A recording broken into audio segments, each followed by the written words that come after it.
नमस्कार, स्वागत है आपका हमारे खास शो विश्लेषण में। यहाँ आज हम बात करेंगे जम्मू कश्मीर की राजनीति में उठ रहे नए तूफान की। यहाँ आगामी विधानसभा चुनावों के ऐलान के बाद राजनीतिक सरगर्मी अपने चरम पर पहुँच चुकी है। एक ओर कांग्रेस और नेशनल कॉन्फ्रेंस का नया गठबंधन है, तो दूसरी ओर भारतीय जनता पार्टी इस गठबंधन पर हमलावर हो गई है। बीजेपी इस गठबंधन को देश की सुरक्षा और एकता के लिए खतरा बताते हुए विपक्ष पर तीखे सवाल खड़े किए हैं। जम्मू कश्मीर की सियासत में कांग्रेस और नेशनल कॉन्फ्रेंस के इस नए गठबंधन ने खलबली मचा दी है। राहुल गांधी और मल्लिकार्जुन खड़गे के नेतृत्व में कांग्रेस नेशनल कॉन्फ्रेंस के साथ मिलकर आगामी विधानसभा चुनावों की तैयारी कर चुकी है। केंद्रीय गृह मंत्री अमित शाह ने इस गठबंधन पर तीखा हमला करते हुए कहा कि कांग्रेस सत्ता के लिए किसी भी हद तक जा सकती है। शाह ने सोशल मीडिया पर सवालों की झड़ी लगा दी। उन्होंने पूछा कि क्या कांग्रेस अब्दुल्ला परिवार के साथ मिलकर जम्मू कश्मीर के लिए अलग झंडे की मांग का समर्थन करती है? क्या कांग्रेस अनुच्छेद 370 और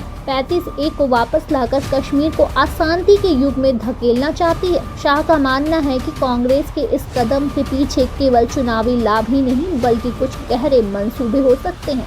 उत्तर प्रदेश के मुख्यमंत्री योगी आदित्यनाथ भी इस मुद्दे पर कांग्रेस पर कड़ा हमला किया। उन्होंने कहा कि कांग्रेस नेशनल कॉन्फ्रेंस का समर्थन कर जम्मू कश्मीर की जनता के साथ विश्वासघात कर रही है। योगी ने तीखे सवाल पूछते हुए कहा कि क्या कांग्रेस फिर से कश्मीर में पाकिस्तान समर्थन नीतियों को बढ़ावा देना चाहती है? बीजेपी के इन हमलों के जवाब में आम आदमी पार्टी के सांसद संजय सिंह ने बीजेपी को आईना दिखाते हुए कहा कि अटल बिहारी वाजपेयी कभी भी ऐसे पाक समर्थकों का साथ नहीं रखते जैसा बीजेपी आज दावा कर रही है। संजय सिंह ने बीजेपी पर सवाल उठाते हुए कहा कि बीजेपी का खुद का इतिहास इस मसले पर सवालों के घेरे में है। उन्होंने कहा कि अगर बीजेपी आज कांग्रेस एनसी गठबंधन को देश की सुरक्षा के लिए खतरा मान रही है, तो उन्हें अटल जी के समय को भी याद करना चाहिए, जब कश्मीर को सुलह और बातचीत से संभाला गया था। अब सवाल यह उठता है कि कांग्रेस और नेशनल कॉन्फ्रेंस का यह गठबंधन क्या केवल चुनावी समीकरणों के लिए है